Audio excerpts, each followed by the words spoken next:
Capricorn.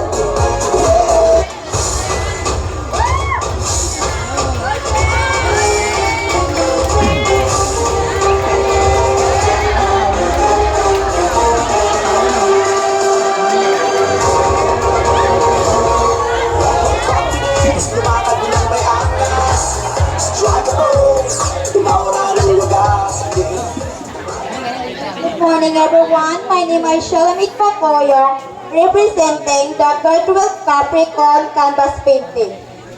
My drawing depicts a woman with a long dark hair, wearing a green scarf or hijab.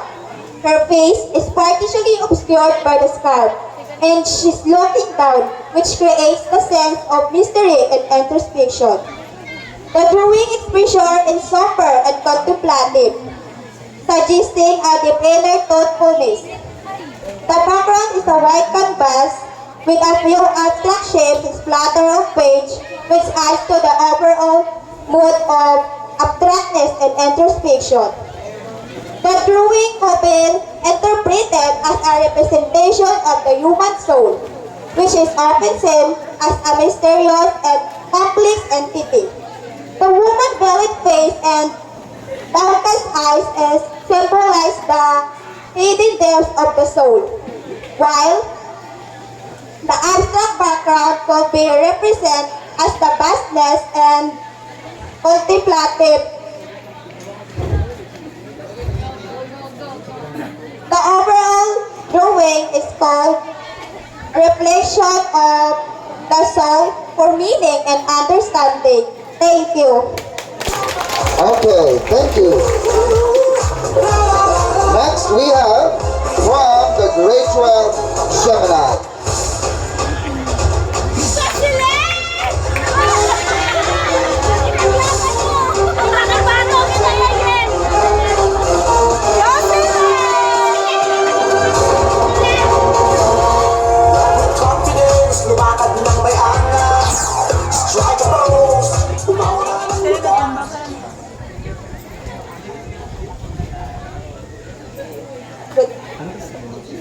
Good morning everyone, my name is Selena Raneta, representing Grade 12 Gemini.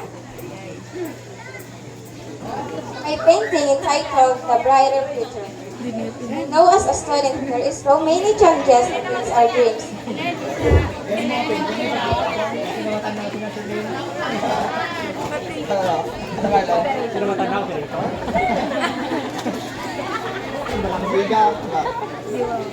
My painting entitled The Brighter Future. I know as a student that there is so many challenges against our dreams, but never give up. If you fail, try to learn your mistake and try again. And the sunset reminds us that the difficult day is over and the new beginning is here. So don't lose your hope. If you encourage yourself to study well, pursue yourself in a good way, there is a brighter future waiting for you. Okay, thank you. Next we have from the Grade 12 Virgo.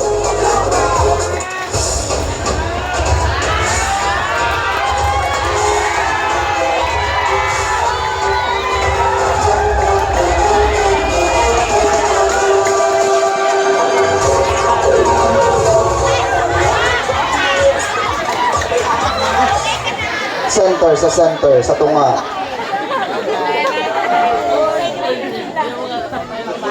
Morning everyone, my name is Gabriel Rago. I'm representing my art Maleficent.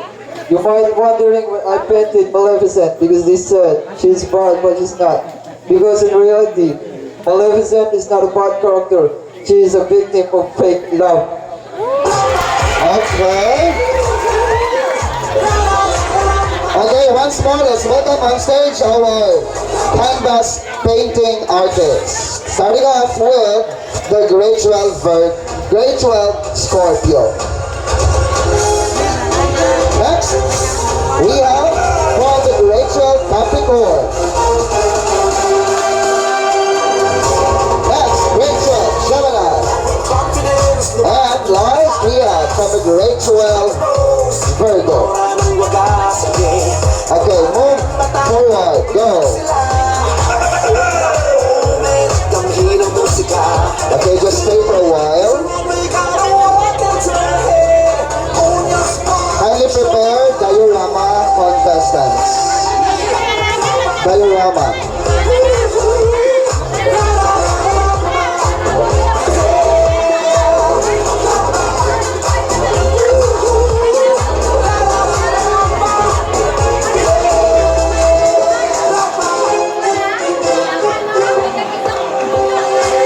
Sa simula, parang di mo kaya hanggang malalim, dead masasabay. Sa bawat oras na may hahadlan, titiklop yan sa Judges, are you done? There's a runway gotta walk into it. On the spot, show them around your way. Plumber, plumber, plumber.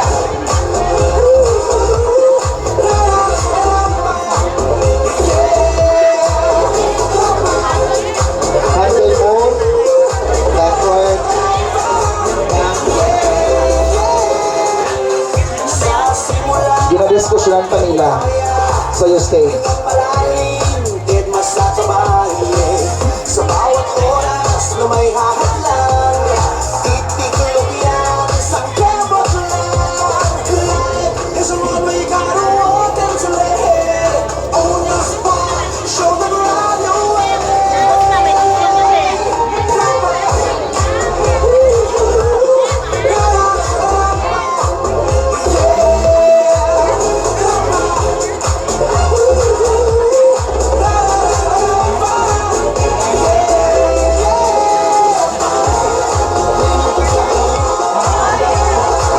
Okay, you may now proceed at the backstage. Thank you.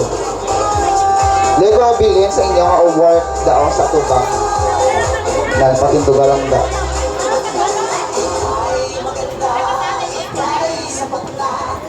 Wow, what creative use of colors from the imaginative minds of our competitors.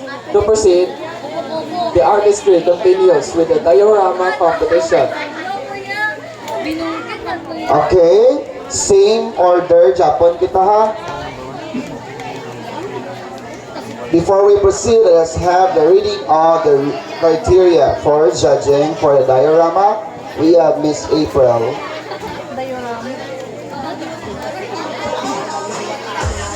Diorama contestants kindly proceed at the backstage.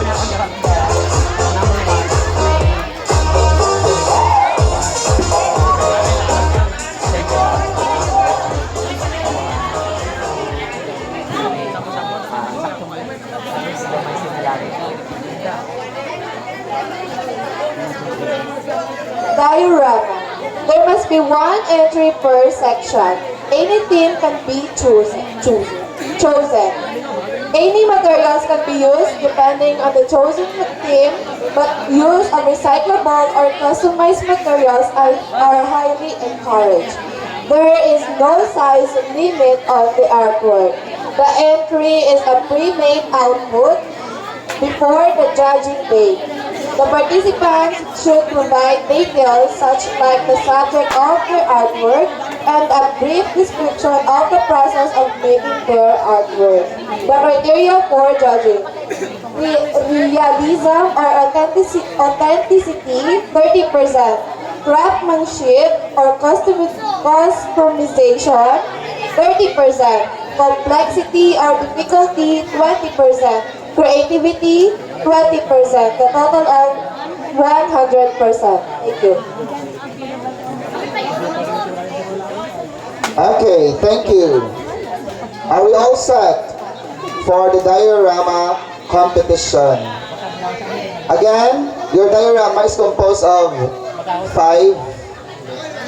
to 5, or open if how many designers. Okay. So, tanan dapat nga nag-design sa diorama should be on stage, ha?